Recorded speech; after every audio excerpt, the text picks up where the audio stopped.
നമസ്കാരം. Lights camera action എന്ന നമ്മുടെ ചാനലിലേക്ക് ഒരിക്കൽ കൂടി സ്വാഗതം. ഞാൻ നിങ്ങളുടെ ശാന്തിയുള്ള ദിനേശ്.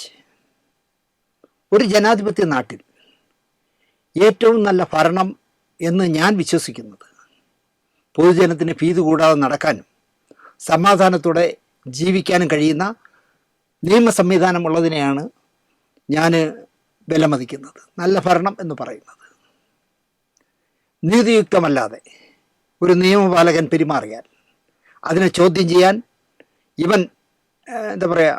ചോദ്യം ചെയ്യാനും ഇവൻ കള്ളക്കേസിൽ കുരുക്കും എന്ന പേടി ഒരു പൗരനോ ഒരു സമൂഹത്തിനോ വന്നാൽ ആ ഭരണം എത്ര തേനും പാലും തന്നാലും ഒരു കാര്യവുമില്ല എന്ന് വിശ്വസിക്കുന്ന ആളാണ് ഞാൻ. കാലം ഒരുപാട് മാറി. കരുണാകരൻ്റെ കാക്കി ഭരണമല്ല 2025 ഭരണമെന്ന് ജനത്തിന് വിശ്വസിക്കാൻ പറ്റിയില്ലെങ്കിൽ പിണറായി 2000 രൂപ പെൻഷൻ ഉണ്ടാക്കിയിട്ടോ, ഗെയിൽ പൈപ്പ് ലൈൻ കൊണ്ടുവന്നിട്ടോ, ബൈപ്പാസുകൾ ഉണ്ടാക്കിയിട്ടോ, സ്കൂളുകൾ ഹൈടെക് ആക്കിയിട്ടോ, ആശുപത്രികൾ നാറ്റമില്ലാത്ത കെട്ടിടങ്ങൾ ഉണ്ടാക്കിയിട്ടോ ഒരു കാര്യമില്ല. കുടം കമഴ്ത്തി വെള്ളമൊഴിച്ചതുപോലെ അതിൻ്റെ ഫലം കിട്ടും. ഈ യാഥാർത്ഥ്യം അറിയാത്ത ഭരണാധികാരിയെ ആരെങ്കിലും പൊട്ടനെന്ന് വിളിച്ചാൽ ഞാൻ അവരുടെ പക്ഷത്താവും നിൽക്കുക. അങ്ങനെ ഒരു ഭരണാധികാരിയെ ആര് വിളിച്ചാലും പൊട്ടാന്ന് വിളിച്ചാലും ഞാൻ അവരോട് നിൽക്കും.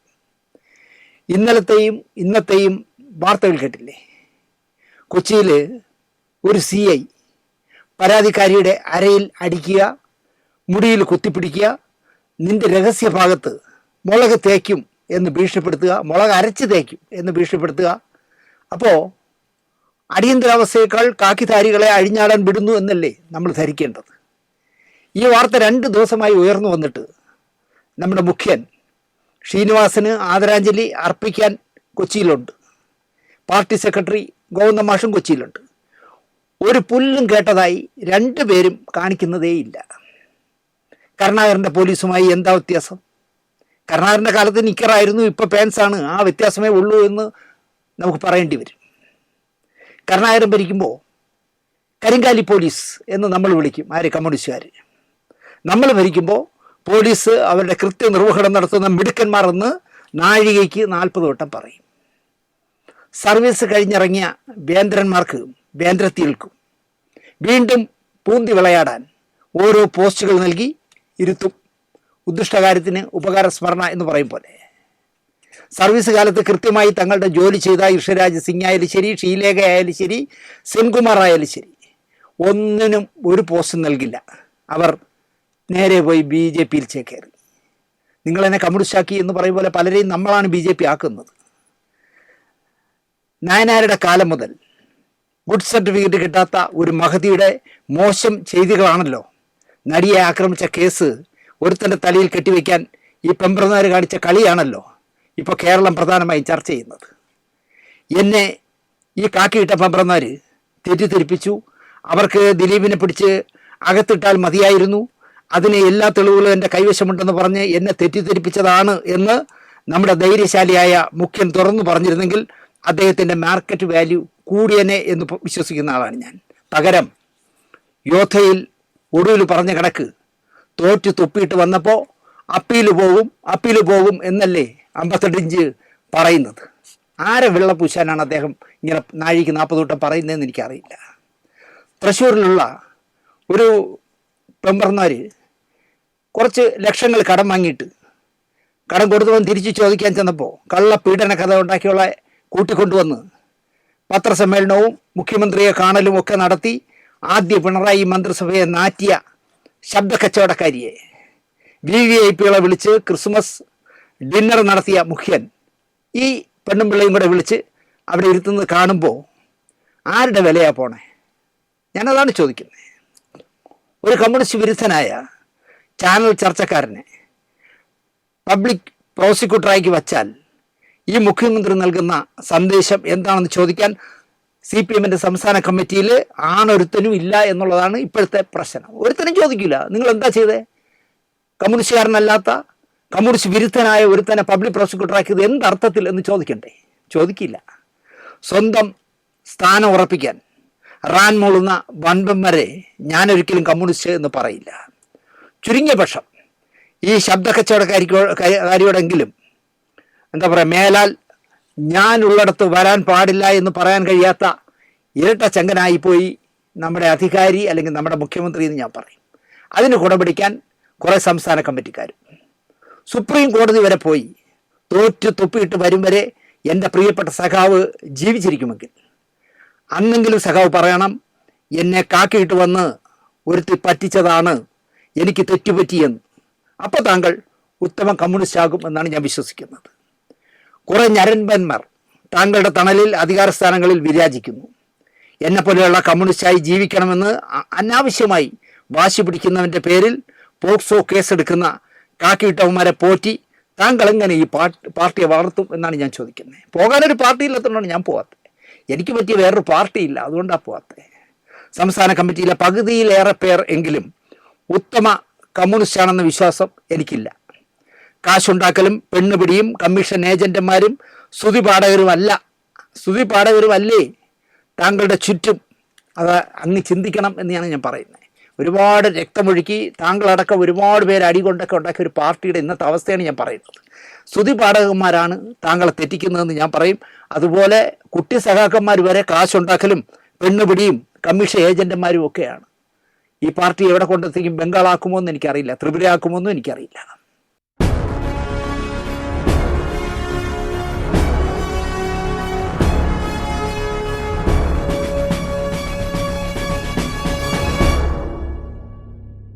നമസ്കാരം. 2016 സെപ്റ്റംബർ മാസം 21-ാം തീയതി ദിലീപിൻ്റെ അടുത്ത സുഹൃത്തായ നാദിർ ഷാ തൊടുപുഴയിലെ കട്ടപ്പനയിലെ ഋത്തിക് റോഷൻ എന്ന സിനിമ ചിത്രീകരിക്കുകയാണ്. ഇവിടെ വെച്ച് പൾസർ സുനിക്ക് 30,000 രൂപ കൈമാറുകയുണ്ടായി എന്നാണ് പ്രോസിക്യൂഷൻ കോടതിയിൽ കൊടുത്ത രേഖ. കട്ടപ്പനയിലെ ഋത്തിക് റോഷൻ നാദിർ ഷാ സംവിധായകനാണ്. ദിലീപ് അടക്കം 3 പേരോ മറ്റോ ആണ് നിർമ്മാതാക്കൾ. നിർമ്മാതാവായ ദിലീപിൻ്റെ നിർദ്ദേശപ്രകാരം ദിലീപ് ഇല്ലാത്ത ദിവസം നാദിർ ഷാ 30,000 രൂപ ലൊക്കേഷനിൽ വെച്ച് കൈമാറി എന്നാണ് ഈ പ്രോസിക്യൂഷൻ്റെ ഭാഷ്യം. രൂപ കൈമാറ്റം നടന്നതിൻ്റെ കുറേ തെളിവുകളും പ്രോസിക്യൂഷൻ കോടതിയിൽ കൈമാറി. ഈ കാശ് നൽകുമ്പോൾ ഡ്രൈവറായ ജംഷീദ് എന്ന ആൾ ഈ കേസിലെ 130-ാം നമ്പർ വിറ്റ്നസ്സാണ്, സാക്ഷിയാണ്. പ്രോസിക്യൂഷൻ്റെ പ്രധാന സാക്ഷികളിൽ ഒരാളാണ് ജംഷീദ്. പോലീസിൻ്റെ ഭാഷ്യം, പൾസർ സുനിയെ പോലീസ് ചോദ്യം ചെയ്യുമ്പോൾ പൾസർ പറയുന്നു, നാദിർ ഷാ ഈ ലൊക്കേഷനിൽ വെച്ച് എനിക്ക് 30,000 രൂപ തന്നു എന്ന്. ദിലീപ് പറഞ്ഞിട്ടാണ് തന്നത്. തൊടുപുഴയിലെ സീമ ടെക്സ്റ്റൈലിൽ ഷൂട്ട് നടക്കുമ്പോഴാണ് 30,000 രൂപ കൈമാറിയതെന്നും പ്രോസിക്യൂഷൻ കോടതി പറഞ്ഞു. ഈ തെളിവ് ഉറപ്പിക്കാനായി ഈ ദിവസം 2016 സെപ്റ്റംബർ 21 രാവിലെ നിർമ്മാതാവ് കൂടിയായ ദിലീപ് സംവിധായകനായ നാദിർ ഷായെ ഫോണിൽ വിളിച്ച റെക്കോർഡും പോലീസ് കോടതി സമർപ്പിച്ചു. ഈ വാദം വേറെ നിരവധി സംശയങ്ങൾ ഉണർത്തുന്നതായി. പോലീസ് സമർപ്പിച്ച റിപ്പോർട്ടിൽ പൾസർ സുനിയുടെ ഈ ഒരു വെളിപ്പെടുത്തൽ ഇല്ല. എനിക്ക് 30,000 രൂപ തന്നു എന്നോ ഒന്ന് കട്ടപ്പന അവിടെ ചെന്ന് തൊടുപുഴ ചെന്ന് ഞാനിത് വാങ്ങിയെന്നോ ഒന്നും റിപ്പോർട്ടിലില്ല. പോലീസിൻ്റെ അന്തിമ റിപ്പോർട്ടിൽ എനിക്ക് ദിലീപ് പറഞ്ഞിട്ട് നാദിർ ഷാ 30,000 രൂപ തന്നു എന്ന് പൾസർ പറയുന്നത് ഒന്നുമില്ല എന്നാണ് ഇപ്പോൾ പുറത്തു വന്നിരിക്കുന്നത്. പൾസർ പറഞ്ഞതായി രേഖപ്പെടുത്താത്ത ഒരു വാദം മുഖ്യ തെളിവായി എങ്ങനെ കോടതിയിൽ കൊണ്ടുവരാനാകുമെന്ന് ഇവർ ചിന്തിച്ചില്ല. ഈ ചോദ്യം രാമൻപിള്ള വക്കീല് ചോദിക്കുമ്പോൾ അന്വേഷണ ഉദ്യോഗസ്ഥരും പബ്ലിക് പ്രോസിക്യൂട്ടറും കോടതിയിൽ ബബ്ബ ആയിരുന്നു. ഒന്നും മറുപടി പറയാനില്ല. ഇക്കാര്യം വളരെ വ്യക്തമായി കോടതി വിധിയിൽ ചൂണ്ടിക്കാണിച്ചിട്ടുണ്ട്. കോടതിയുടെ അനുമതിയോടെ ബൈജു പൗലോസ് യമാൻ 2017 മെയ് 23-നും സെപ്റ്റംബർ 5-നും പൾസറിനെ ചോദ്യം ചെയ്യുകയുണ്ടായി. ഈ ചോദ്യം ചെയ്യലിൽ പൾസർ സാറ് ഇങ്ങനൊരു വെളിപ്പെടുത്തൽ ഈ ചോദ്യം ചെയ്യൽ വേളയിൽ നടത്തിയിട്ടേയില്ല. നാദിർ ഷാ ദിലീപ് പറഞ്ഞ പ്രകാരം 30,000 രൂപ നൽകിയതിൻ്റെ ഒരു രേഖയും കോടതിയിൽ ഹാജരാക്കാൻ അന്വേഷണ സംഘങ്ങൾക്ക് കഴിഞ്ഞതുമില്ല. ഇതാണ് കോടതി ചൂണ്ടിക്കാട്ടുന്നത്. നിങ്ങൾ എന്തുകൊണ്ട് ഇതൊക്കെ ഈ തെളിവുകളൊന്നും ഇല്ലാതെ കോടതി വന്നാൽ എന്താവും എന്നാണ് ജഡ്ജി ചോദിച്ചിരിക്കുന്നത്. തെളിവ് നിയമത്തിൻ്റെ 27-ാം സെക്ഷനിൽ പറയുന്ന അനുസരിച്ച് പൾസർ മഹാൻ്റെ ഒരു വെളിപ്പെടുത്തൽ രേഖ കോടതിയിൽ അന്വേഷണ ഉദ്യോഗസ്ഥർക്ക് നൽകാനായില്ല. പൾസർ പറഞ്ഞതായ ഒരു രേഖ കോടതിയിൽ പ്രോസിക്യൂഷൻ എത്തിക്കാതെ എങ്ങനെയാണ് ഇത് വിശ്വസിക്കുക? നമ്മുടെ നാട്ടിൽ ഇത്തരം കാര്യങ്ങൾക്ക് വ്യക്തമായ വ്യവസ്ഥാപിതമായ നിയമങ്ങളുണ്ട്. പക്ഷേ ആ കാര്യങ്ങളുടെ നിയമവ്യവസ്ഥകളൊന്നും പാലിക്കാതെ ഈ വാദപ്രതിവാദ സമയത്ത് അന്വേഷണ ഉദ്യോഗസ്ഥൻ പറയുന്ന പല സ്റ്റേറ്റ്മെൻറ്റുകളുടെ അടിസ്ഥാനത്തിലാണ് ഈ കേസ് മുന്നോട്ട് കൊണ്ടുപോകുന്നത് എന്ന് വ്യക്തമായി കോടതി കണ്ടെത്തുകയുണ്ടായി. പൾസർ സുനി തൊടുപുഴയിൽ എത്തി എന്ന് തെളിയിക്കുന്ന ചില CDRകൾ അന്വേഷണ ഉദ്യോഗസ്ഥൻ കോടതി കൊടുത്തിട്ടുണ്ട്. അതിനർത്ഥം പൾസർ തൊടുപുഴയിൽ എത്തിയെന്നോ നാദിർ ഷായെ കണ്ടുവെന്നോ നാദിർ ഷാ 30,000 രൂപ എടുത്ത് കൊടുത്തുവെന്നോ അല്ല. അതിനുള്ള തെളിവുകളൊന്നും പോലീസുകാരുടെ കൈവശമില്ലായിരുന്നു. തൊടുപുഴയിൽ പൾസർ സെപ്റ്റംബർ 20, 21 ദിവസങ്ങളിലുണ്ടായിരുന്നു എന്നാണ് CDRൽ പറയുന്നത്. ഇത് ഉറപ്പിക്കുന്നതിനാണ് 130-ാം സാക്ഷിയായ ഡ്രൈവർ ജംഷീദിനെ കൊണ്ടുവന്നത്. പ്രോസിക്യൂഷൻ സാക്ഷിയായ ജംഷീദ് കോടതിയിൽ പറഞ്ഞത് പൾസറിനെ തൊടുപുഴയിൽ വരാൻ വിളിച്ചത് ഞാനാണ്, നാദിർ ഷായോ ദിലീപോ അല്ല, ഞാനാണ് വിളിച്ചത്. അവിടെ തന്നെ പോലീസിൻ്റെ കളി പൊളിഞ്ഞു. ജംഷീദ് പറയുന്നത് സെപ്റ്റംബർ 20-ന് പൾസർ വന്നു, എന്നോടൊപ്പം താമസിച്ചു, വിശ്വാസപൂർവ്വം പോലീസ് കൊണ്ടുവന്ന സാക്ഷിയാണ് ഇത് കോടതിയിൽ പറയുന്നത്. ഞാൻ വിളിച്ചു, എൻ്റെ കൂടെ താമസിച്ചു, ആഹാരം കഴിച്ചു എന്നൊക്കെ പറയുന്നത് പ്രോസിക്യൂഷൻ കൊണ്ടുവന്ന സാക്ഷിയാണ്. പിറ്റേന്ന് പൾസർ ലൊക്കേഷനിൽ വന്നു. അവിടെ അവർ ഒന്നിച്ച് ഭക്ഷണം കഴിച്ചു. കുറച്ചു നേരം പൾസർ ഷൂട്ടിംഗ് കണ്ടു, തിരിച്ചുപോയി. ആ സെറ്റിൽ ജംഷീദിനെ കൂടാതെ ചിത്രത്തിൻ്റെ പ്രൊഡക്ഷൻ കൺട്രോളർ മനുവിനോടും പൾസർ സംസാരിച്ചിരുന്നു എന്ന് പറയുന്നു. മറ്റൊന്നും ജംഷീദ് കോടതിയിൽ പറഞ്ഞില്ല. അവർ അവിടെ നിന്ന് മാറി പണം കൊടുത്തു, ഇങ്ങനെ ഒന്നും ജംഷീദ് പറഞ്ഞതേയില്ല. ഒരു സിനിമ ലൊക്കേഷൻ നിയന്ത്രിക്കുന്നത് പ്രൊഡക്ഷൻ കൺട്രോളറും പിന്നെ പ്രൊഡക്ഷൻ എക്സിക്യൂട്ടീവുമാരും അതിൻ്റെ താഴെയുള്ള പ്രൊഡക്ഷൻ മാനേജരുമാണ്. അവിടെ അനാവശ്യമായി ഒരാൾ വന്നാൽ, ആവശ്യമില്ലാതെ ആരോടെങ്കിലും കമ്പനി അടിച്ചാൽ, ആരുടെയും ചോദിക്കാതെ കയറിയിരുന്ന ആഹാരം കഴിച്ചാൽ, നിങ്ങൾ ആരാ എന്താ എന്നെല്ലാം ചോദിച്ച് ഉറപ്പ് വരുത്തുന്നവരാകും ഇവരെല്ലാം, ഈ ഉദ്യോഗസ്ഥർ. ജംഷീദിന് ഇതാര് എന്ന് തിരക്കാം. ജംഷീദിനോട് ചോദിക്കാം, ഏയ് നീ ഡ്രൈവറാണ്, ഇതാരാ എന്ന് ചോദിക്കാം. അങ്ങനെയുള്ള ആളെ നിങ്ങൾ എന്തെങ്കിലും ചോദിച്ചോ എന്ന് അന്വേഷണ ഉദ്യോഗസ്ഥർ ചോദിച്ചില്ല. അവർക്കിഷ്ടമുള്ളവരോട് മാത്രമേ ചോദ്യവും ഉത്തരവും ഉള്ളൂ എന്നാകാം. മനു നാദിർ ഷാ സംവിധാനം നിർത്തി പൾസറുമായി ചർച്ച ചെയ്തിരുന്നോ? മനുവിനോട് ചോദിക്കാവുന്നതാണ്. നാദിർ ഷാ സംവിധാനമൊക്കെ നിർത്തി വെച്ചിട്ട് മാറി വണ്ടിയുടെ ഇടയിലോ അല്ലെങ്കിൽ അകത്ത മുറിയിലോ പോയി പൾസറുമായി സംസാരിച്ചിരുന്നോ? ക്യാഷ്യറുടെ കയ്യിൽ നിന്ന് 30,000 രൂപ നാദിർ ഷാ വാങ്ങിയിരുന്നോ? ആ ദിവസത്തെ ചെലവിൻ്റെ റെക്കോർഡുകൾ ഒക്കെ ചോദിക്കാമായിരുന്നു, പോലീസിന് ചോദിക്കാമായിരുന്നു. ആ ഒരു ദിവസത്തെ, ആ 20-21 ദിവസത്തെ റെക്കോർഡ് എന്ന് പറഞ്ഞാൽ ക്യാഷ് റെക്കോർഡ് കൊടുക്കണമല്ലോ. മാത്രമല്ല സൗണ്ട് തോമയുടെ കൺട്രോളറും മനുവായിരുന്നു. അപ്പോൾ അവിടുത്തെ കാര്യവും ചോദിക്കാമായിരുന്നു. പക്ഷേ പോലീസ് ചോദിച്ചിട്ടില്ല. ഈ പറയുന്ന സൗണ്ട് തോമയുടെ സെറ്റിൽ പൾസർ വന്നിരുന്നോ നമുക്ക് ചോദിക്കാം. പക്ഷേ മനുവിനോട് ഇതൊന്നും ചോദിക്കുന്നില്ല.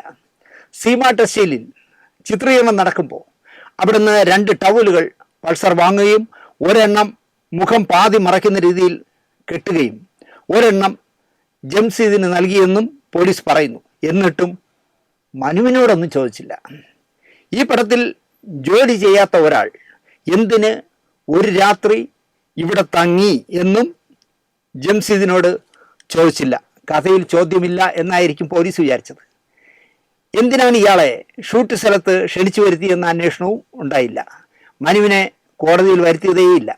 എന്നാൽ പോലീസ് ഉറപ്പിച്ച് പറയുന്നു, അവർ പറയുന്ന ഒരു കാര്യം, അന്നേ ദിവസം ദിലീപ് നാദിർ ഷായെ വിളിച്ചിട്ടുണ്ട് എന്നാണ്. ഈ പറഞ്ഞ ആളുകളുടെ ഒന്നും ഞങ്ങൾക്ക് ചോദിക്കണം. പക്ഷേ നാദിർ ഷായെ ദിലീപ് വിളിച്ചിട്ടുണ്ട്.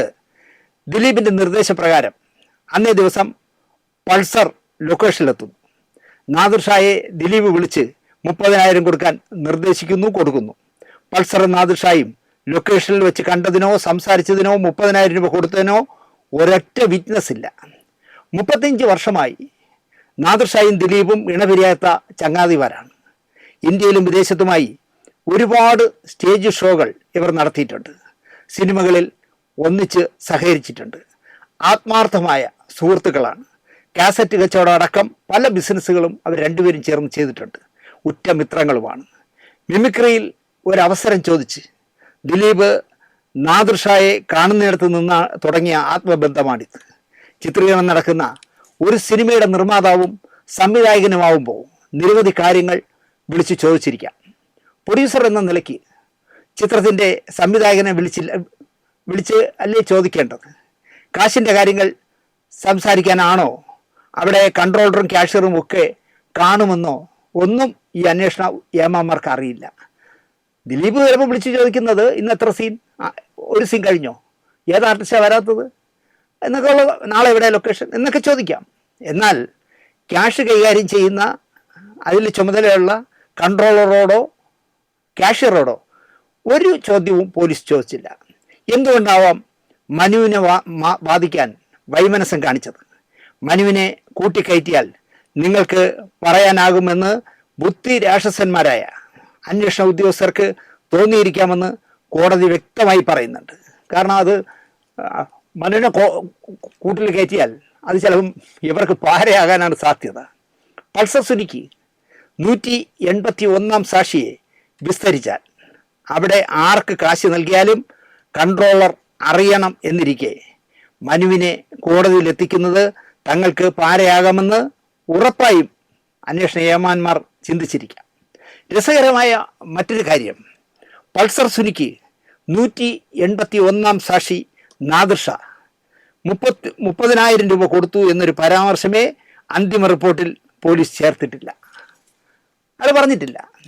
ബൈജു പൗലോസ് ചോദ്യം ചെയ്യലിൽ 1-ാം പ്രതി പൾസറുമായി 181 സാക്ഷി നാദിർഷ സംസാരിച്ചിട്ടുണ്ടോ എന്ന് നാദിർഷയോട് ചോദിച്ചിട്ടേയില്ല എന്നാണ് കോടതി വ്യക്തമായി പറയുന്നത്. ഈ കേസുമായി പ്രധാനപ്പെട്ടൊരു ചോദ്യം ചോദിക്കാഞ്ഞത് പൾസർ സുനി തനിക്ക് 30,000 രൂപ തൊടുപുഴയിൽ വെച്ച് കിട്ടിയെന്ന് പറഞ്ഞിട്ടില്ല എന്നതാണ്. പൾസറും പറഞ്ഞിട്ടില്ല എനിക്ക് 30,000 രൂപ കിട്ടിയെന്ന്. പോലീസ് മാത്രമാണ് ഇത് പറയുന്നത്. അങ്ങനെ ഒരു സംഭവം നടന്നിട്ടില്ല എങ്കിൽ ഇത്തരമൊരു കാര്യം പോലീസ് വരുത്തി തീർത്തതാകണം. 2017 ആഗസ്റ്റ് 5-നാണ് ചോദ്യം ചെയ്യൽ നടക്കുമ്പോൾ 30,000 രൂപ കൈപ്പറ്റിയെന്ന് പോലീസിന് മൊഴി കൊടുക്കുന്നതത്രേ. എന്നാൽ ഇങ്ങനെ പറഞ്ഞതുമായി ബന്ധപ്പെട്ട് പൾസർ പറഞ്ഞ ഒരു മൊഴിയും കോടതിയിൽ ഹാജരാക്കിയിട്ടേയില്ല. മെറ്റീരിയലായിട്ടോ ലോജിക്കലായിട്ടോ ഒന്നുമില്ല ഈ കഥയെപ്പറ്റി പറയാൻ. ഈ പറഞ്ഞതത്രയും കോടതി മുറിയിൽ പുറത്തു വന്ന വാദപ്രതിവാദങ്ങളുടെയും തെളിവുകളുടെയും അന്വേഷണ തലവൻ പ്രോസിക്യൂഷൻ്റെ മുന്നിൽ തകർന്നു വീണ കഥയും ആണെങ്കിൽ അതിന് മുന്നേയുള്ള കാര്യങ്ങൾ ഇതിലും എത്രയോ വലുതാണ്. വിരട്ടിയും തല്ലിയും ഭീഷണി മുഴക്കിയും കള്ളത്തെളിവുകൾ ഉണ്ടാക്കിയും പ്രതികളെ സൃഷ്ടിക്കുന്ന പഴഞ്ചൻ രീതികൾ ഇന്നും ഇവർ വച്ചു പുലർത്തുന്നു എന്നതാണ്. നാദിർഷയുടെ കുടുംബം കലർപ്പില്ലാത്ത കമ്മ്യൂണിസ്റ്റ് കുടുംബമാണ്. പാർട്ടിക്ക് വേണ്ടി ഒരുപാട് അടി കൊണ്ടിട്ടുള്ള കുടുംബമാണ്. പഠിക്കുന്ന കാലത്ത് നാദിർഷയുടെ സീനിയറായിരുന്നു ഇന്നത്തെ മന്ത്രി പി രാജീവ്. രാജീവാണ് കോളേജിൽ നാദിർഷയെ തെരഞ്ഞെടുപ്പിൽ പിടിച്ചു നിർത്തുന്നത് പോലും. ത്രിതല തെരഞ്ഞെടുപ്പിന് മുമ്പ് നാദിർഷ പി രാജീവിനെ വിളിച്ചു. സഖാവേ, എൻ്റെ വീട്ടിൽ മാത്രം 12 വോട്ടുകളുണ്ട്. 12ഉം നമ്മുടെ പാർട്ടിക്ക് കിട്ടേണ്ടതാണ്. ഇത്തവണ ഞങ്ങൾ വോട്ട് ചെയ്യാൻ പോകുന്നില്ല. വേറൊരു ചിഹ്നത്തിൽ ഞങ്ങൾക്ക് കുത്താനാകില്ല. പക്ഷേ നമ്മുടെ ചിഹ്നത്തിൽ ഞാൻ ഇത്തവണ കുത്തില്ല. കാരണം മാനസികമായിട്ട് എൻ്റെ ഫാമിലിയെ നിങ്ങൾ ഒരു കാര്യം പോലും ഓർത്തില്ല. ദിലീപിനെ വെറുതെ വിട്ടുപോലും നിങ്ങൾ കൊടുത്ത പ്രസ്താവന എന്താണ്?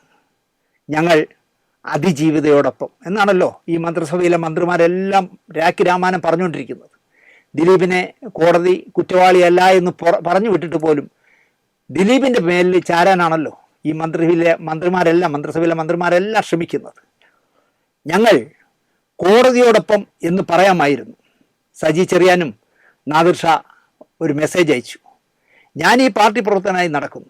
ഇത്രയും കാലം ഈ പാർട്ടിക്കായി ജീവിച്ചു. എൻ്റെ ബാപ്പയെയും ഉമ്മയുടെ ബാപ്പയെയും ഒക്കെ അടിയന്തരാവസ്ഥ കാലത്ത് കരുണാകരൻ്റെ പോലീസ് കൊണ്ടുപോയി ഇടിച്ച് പരുവമാക്കി.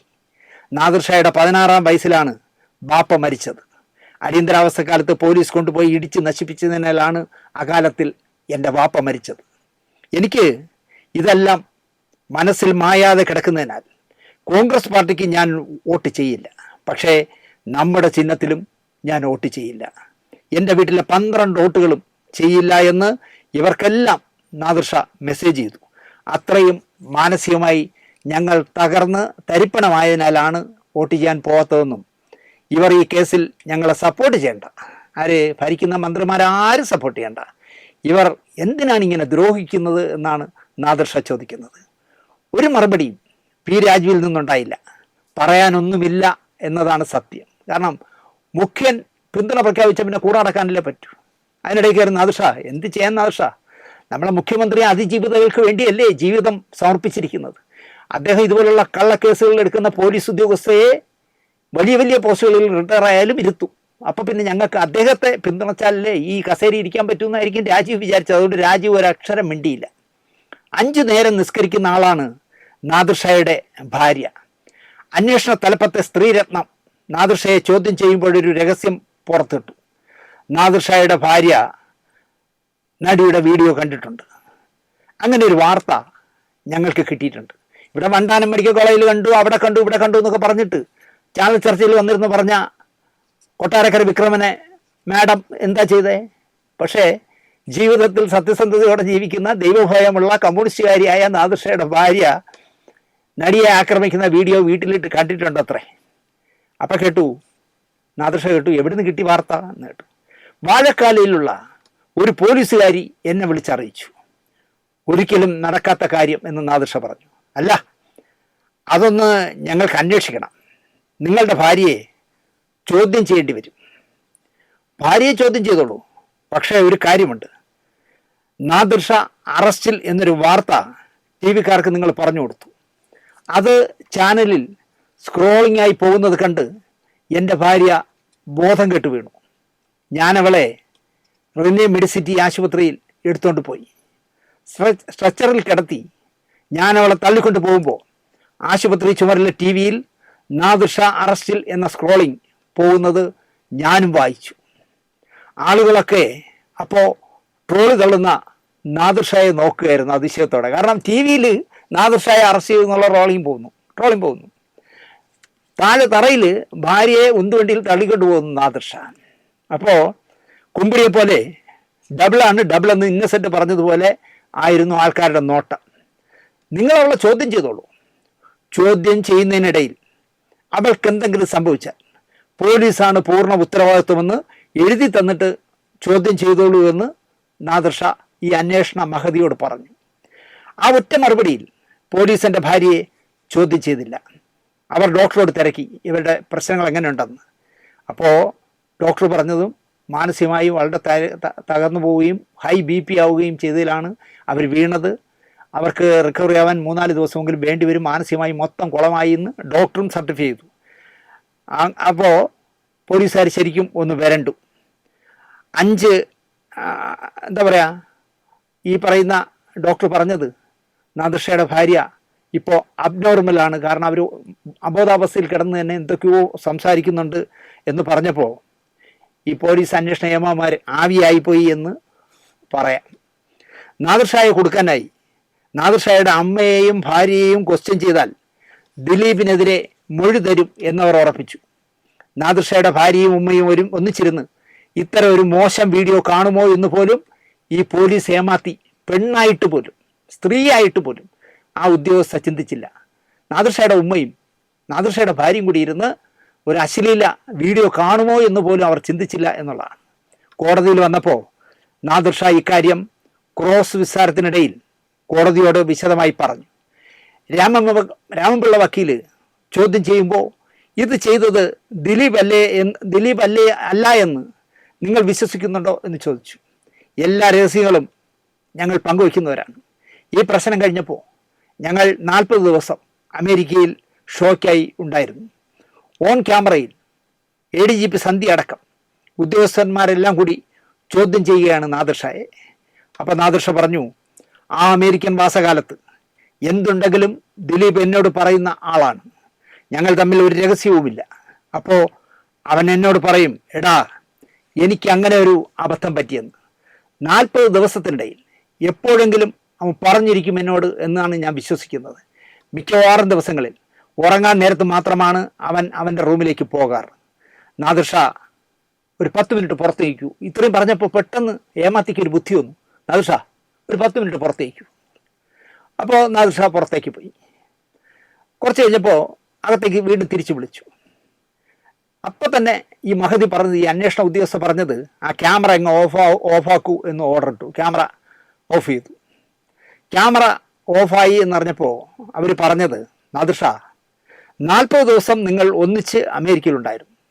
അപ്പോൾ ഞങ്ങൾ ക്യാമറ ഓൺ ചെയ്യുമ്പോൾ നാദിർ ഷാ ഒരു സ്റ്റേറ്റ്മെൻറ്റ് ഞങ്ങൾക്ക് തരണം. എന്ത് സ്റ്റേറ്റ്മെൻറ്റ്? ദിലീപ് ആ സമയത്ത് നിങ്ങളോട് പറഞ്ഞു, എടാ എനിക്കൊരു അബദ്ധം സംഭവിച്ചിട്ടുണ്ട്, ഞാൻ നിന്നോട് പിന്നെ പറയാം അത് എന്താണെന്ന്. എനിക്ക് ചെറിയൊരു അബദ്ധം സംഭവിച്ചു, അതെന്താണെന്ന് നിന്നോട് ഞാൻ പിന്നെ പറയാം, ഇപ്പോൾ പറയുന്നില്ല എന്ന് പറയുമ്പോൾ ആലോചിച്ച് നോക്കി, എന്തോ ചെയ്തു എന്നായല്ലോ. അങ്ങനെ പറയാൻ പറ്റില്ല എന്ന് നാദിർ ഷാ ഉറപ്പിച്ച് പറഞ്ഞു. എന്താ പറഞ്ഞാൽ എന്നായി ഈ അന്വേഷണ ഉദ്യോഗസ്ഥ. അവൻ എന്നോട് അങ്ങനെ പറഞ്ഞിട്ടില്ല, അത് തന്നെയാണ് കാര്യം. അല്ല, അങ്ങനെ പറഞ്ഞില്ലെങ്കിൽ നിങ്ങളെ ഞങ്ങൾ ഇതിൻ്റെ അകത്ത് പ്രതിപ്പട്ടികയിൽ ചേർക്കും. ദിലീപിനെ വിളിച്ചിട്ട് കിട്ടാത്ത 2 കോൾ ജയിലിൽ നിന്ന് പൾസർ വിളിച്ചതാണ്. അത് ഞാൻ എടുത്തു എന്നതല്ലേ എൻ്റെ പേരിലുള്ള കുറ്റം മേഡം എന്ന് നാദിർ ഷാ ചോദിച്ചു. ഇത് പറഞ്ഞില്ലെങ്കിൽ പോലീസ് വിചാരിച്ചാൽ എന്തും നിങ്ങളുടെ പേരിൽ ചേർക്കാനാകും. നിങ്ങൾ ദിലീപിനെതിരായിട്ട് ഈ ഒരു മൊഴി മാത്രം പറഞ്ഞാൽ മതി. പറ്റില്ല എന്ന് നാദിർ ഷാ ഉറപ്പിച്ച് പറഞ്ഞു. അതോടെ ചോദ്യം ചെയ്യൽ നിർത്തിവെച്ചു. ഇപ്പോൾ പെൻഷനായ AV ജോർജ് നാദിർ ഷായുടെ അനുജനെ പരിചയപ്പെട്ടു അവിടെ വെച്ച്. ആര് പറഞ്ഞാൽ നാദിർ ഷാ കേൾക്കും എന്ന് അയാൾ തിരക്കി ദിലീപിൻ്റെ അനിയൻ, അല്ല നാദിർ ഷായുടെ അനിയനോട്. അമ്മാവന്മാർ ആര് പറഞ്ഞാലും ഇക്ക കേൾക്കും എന്നായി അനിയൻ. നാദിർ ഷായോട് പറഞ്ഞ്, ഞങ്ങൾ പറഞ്ഞത് കേട്ടില്ലെങ്കിൽ വലിയ പ്രശ്നമാകും, നാദിർ ഷായോട് അത് പറയണം. അങ്ങനെ അമ്മാവന്മാരെ വിളിച്ചു. എല്ലാവരും പാർട്ടിക്കാരാണ്, അതായത് പാർട്ടി സഖാക്കളാണ്. നാദിർ ഷാ പ്രതിപ്പട്ടിയിൽ കയറും. തൽക്കാലം നിങ്ങൾ അയാളോട് ഞങ്ങൾ പറയുന്ന ഈ മൊഴി ഒന്ന് കൊടുക്കാൻ. അപ്പോൾ നാദിർ ഷായുടെ അമ്മാവന്മാർ പറഞ്ഞത്, മാഡം ദിലീപ് ഞങ്ങളുടെ വീട്ടിലെ മോനാ, നാദിർ ഷായെ പോലെ തന്നെ. അവനെ ഒറ്റ കൊടുത്തിട്ട് നാദിർ ഷാ അങ്ങനെ നിൽക്കണ്ട. ഞങ്ങൾ പാർട്ടിയിൽ വിശ്വസിക്കുന്നവരാണ്. അവൻ എങ്ങനെയാണോ ഞങ്ങൾക്ക് അതുപോലെയാണ് ദിലീപും. ഞങ്ങൾക്ക് അങ്ങനെയാണ് ദിലീപും. നാദിർ ഷാ എങ്ങനെയാണോ അതുപോലെ തന്നെയാണ് ദിലീപും. അവനെ ഒറ്റ കൊടുത്തിട്ട് നാദിർ ഷാ രക്ഷപ്പെടണ്ട. ഇവിടെ തകർന്നു ആ പരിപാടി. കള്ള സാക്ഷി ഉണ്ടാക്കാമെന്ന് വിചാരിച്ചിട്ട് നടന്നില്ല.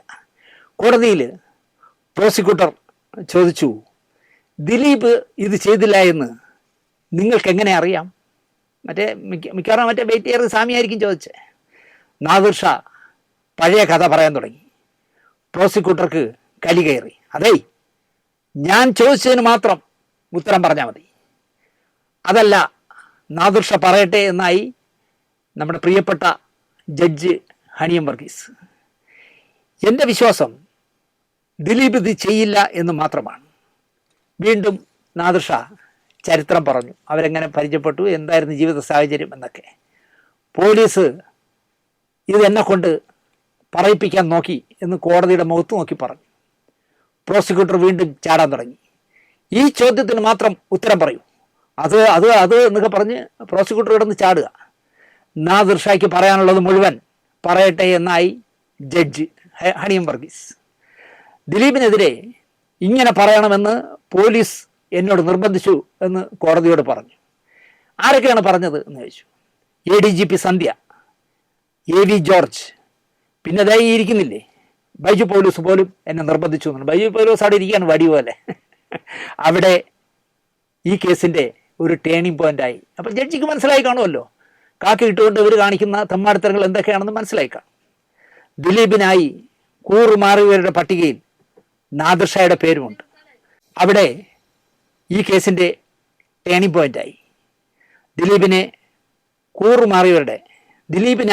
കൂറുമാറിയവരുടെ പട്ടികയിൽ നാദിർ ഷായുടെ പേരുമുണ്ട്. നാദിർ ഷാ എപ്പോഴോ ദിലീപിനായി കൂറുമാറിയത് എന്ന് പറയുന്നുമില്ല. ദിലീപിനെ സപ്പോർട്ട് ചെയ്തതല്ലാതെ നാദിർ ഷാ ഒരിക്കലും കൂറുമാറിയിട്ടില്ല. ഇരു ശരീരവും ഒരു മനസ്സുമായി ജീവിക്കുന്ന ഒരുത്തനെ എതിരായിട്ട് ഞാൻ കൂറുമാറി എന്ന് അപ്പോഴാണ് പറഞ്ഞത്. ഞാൻ എന്തിനാണ് മാറുന്നത് എന്നാണ് നാദർഷ ചോദിക്കുന്നത്. ദൈവം എന്നൊരു ശക്തി ഉണ്ടെങ്കിൽ ഇവർക്കൊക്കെ ശിക്ഷ നൽകിയിരിക്കും എന്നാണ് നാദർഷ പറയുന്നത്. അല്ലെങ്കിൽ ദൈവമില്ല എന്ന് വിശ്വസിക്കേണ്ടി വരും. ഇതാണ്ടാ പോലീസ് എന്നാണ് എനിക്ക് നാദർഷയോട് പറയാനുള്ളത്. സ്വന്തം ഓഫീസിലെ ഒരാളും പോലീസ് ഇവിടെ നടത്തിക്കൊണ്ടിരിക്കുന്ന ഇത്തരം തേർവാഴ്ച ഒരു കമ്മ്യൂണിസ്റ്റ് സർക്കാർ ഭരിക്കുന്ന കാലത്ത് എന്നത് വലിയ വേദന തോന്നിപ്പോകുന്നു. എനിക്ക് വലിയ വിഷമമാണ് അതിൽ തോന്നുന്നത്. തെറ്റ് ചെയ്തുവെങ്കിൽ കൃത്യമായും തെറ്റ് ചെയ്തവനെ ശിക്ഷിക്കണം. ഇത് പ്രതിയെ നിശ്ചയിച്ച ശേഷം തെളിവന്വേഷിച്ച് തെണ്ടിയ ഒരു പോലീസ് സംവിധാനമായി ഈ കേസ് അവസാനിച്ചു. എന്നിട്ടോ ഇത്തരം നിലവാരമില്ലാത്ത നാറിയ കളികൾ കളിച്ച ഏമാത്തിയെ പെൻഷനായപ്പോൾ പുതിയ ലാവണം നൽകി പ്രോത്സാഹിപ്പിക്കുന്നു എൻ്റെ കമ്മ്യൂണിസ്റ്റ് സർക്കാർ. നാണമാകുന്നു ആഭ്യന്തര വകുപ്പിൻ്റെ കുത്തഴിഞ്ഞ കഥകൾ കേൾക്കുമ്പോൾ എന്ന് മാത്രമേ എനിക്ക് പിണറായി സഖാവിനോട് പറയാനുള്ളൂ. ഒരാളിനെ എല്ലാ തെളിവുണ്ടെന്ന് പറഞ്ഞ് പിടിച്ച് അകത്തിട്ട് 88 ദിവസം അകത്തിട്ടിട്ട് 8 വർഷം തെളിവന്വേഷിച്ച് നടന്ന വിചിത്രമായ ഒരു കേസ് അന്വേഷണമാണ് ഇവിടെ നടക്കുന്നത്. അങ്ങനെയാണല്ലോ അവസാനം കോടതി ദിലീപിനെ വെറുതെ വിട്ടത്. അപ്പോഴും നമ്മളെ മുഖ്യമന്ത്രി നെളിഞ്ഞു എന്ന് പറയാണ്. മുകളിലോട്ടും കോടതികളുണ്ടല്ലോ. ഞാനിതാ ഈ ക്യാമറയുടെ മുന്നിലിരുന്ന് പറയുന്നു, നിങ്ങൾ സുപ്രീം കോടതിയിലല്ല ഇൻ്റർനാഷണൽ കോടതിയിൽ പോയാലും നിരപരാധിയായ ഒരാളെ ശിക്ഷിക്കാൻ കഴിയില്ല എൻ്റെ പൊന്നു സഖാവേ, വെറുതെ നാറാൻ നിൽക്കേണ്ട നിങ്ങൾ എന്ന് മാത്രം പറഞ്ഞു. അല്ലെങ്കിൽ നിങ്ങൾ മേൽക്കോടതികളിൽ ഹൈക്കോടതിയിലും സുപ്രീം കോടതിയിലും കേസിന് പോയില്ലെങ്കിൽ നിങ്ങളുടെ ഇമേജ് നഷ്ടപ്പെടുമെന്ന് വിചാരിച്ചിട്ട് സർക്കാരിൻ്റെ ലക്ഷങ്ങൾ മുടക്കി നിങ്ങൾ ഈ പണിക്ക് പോകണ്ട എന്നാണ് എനിക്ക് പറയാനുള്ളത്. എന്തായാലും ഈ കേസ് അന്വേഷിച്ച മഹതിയെ താങ്കൾ പെൻഷനായപ്പോൾ വീണ്ടും പോസ്റ്റുകളിൽ കൊണ്ടിരുത്തതിൽ താങ്കൾക്കൊരു ബിഗ് സല്യൂട്ട് തന്നുകൊണ്ട് ഈ എപ്പിസോഡ് അവസാനിപ്പിക്കുന്നു. നന്ദി, നമസ്കാരം.